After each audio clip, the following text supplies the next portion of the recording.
Hey, you! Watch Trigun! Welcome to the Siron Show. Welcome to Watch, the show that tells you what to watch. My name is Siron. This time I have an old classic for you guys, namely Trigun. Now hold on, don't run away. I know it looks old, but give me a chance to sell it, alright? So without further ado, smash like and shoot the crap out of that subscribe button for more. Now strap in, load your guns, and 3, 2, 1, go!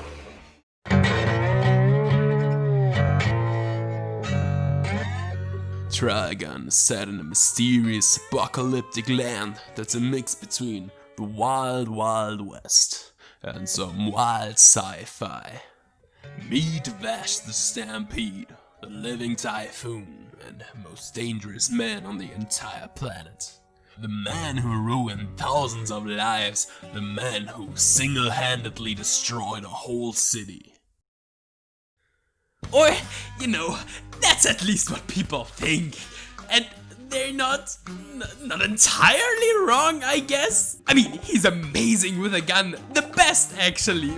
But... lava and peace! The dude's a damn hippie! He's the biggest pacifist and would never ever kill anybody under no circumstance. Yeah, the dude who's got the image of murdering everyone would actually never even harm a fly.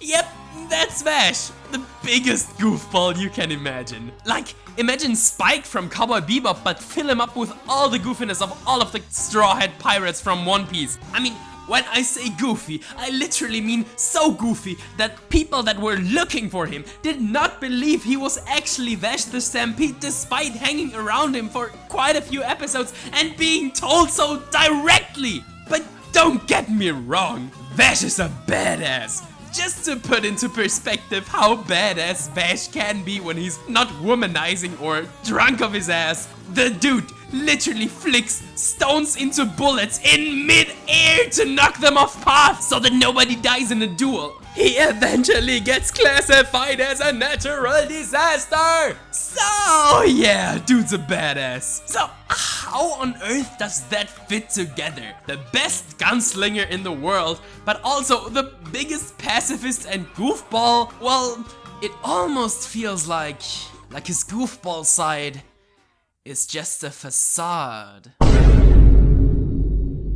Or is it?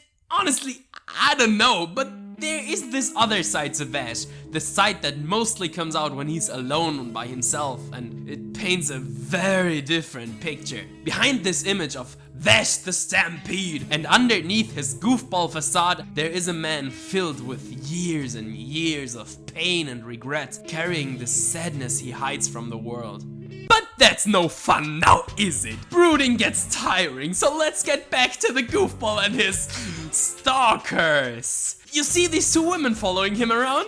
Yeah, they're pretty much main characters too. They're from an insurance company trying to keep tabs on Vash so the company doesn't have to pay for his destruction all of the time. But don't let appearances fool you. They ain't weak. You don't get to go after Vash the Stampede if you're weak. And don't worry if you find them a bit annoying at first. They will grow on you so much. I love these two. Also, somewhere down the road they pick up this priest carrying a huge cross. What's so special about this cross?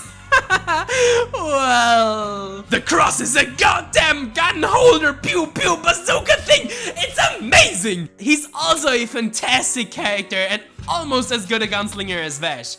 The whole story has a bit of an episodic structure, but always while also moving along the main plot. And it's cool, it feels good to watch. The further we go in the story, the more we find out about the mysterious technology that nobody seems to understand. We also learn a lot about Vash's past and trauma he carries around with him, which goes a lot deeper than he lets anyone see. Another high point of the show is the music. It's so unique for today's standards. It's got them sweet old rocking guitars left, right and center. From rockin' jams to some of the most haunting and sad pieces of music I've ever heard. You don't find soundtracks like this in today's day and age. Oh, the good old days. But speaking about good old days, as you might have seen, yeah, the show's old. The show's really old. The animation still looks awesome and the character designs are cool as heck, but the show looks dated, there's no denying that. Even I had to get used to it, and I love old shiz!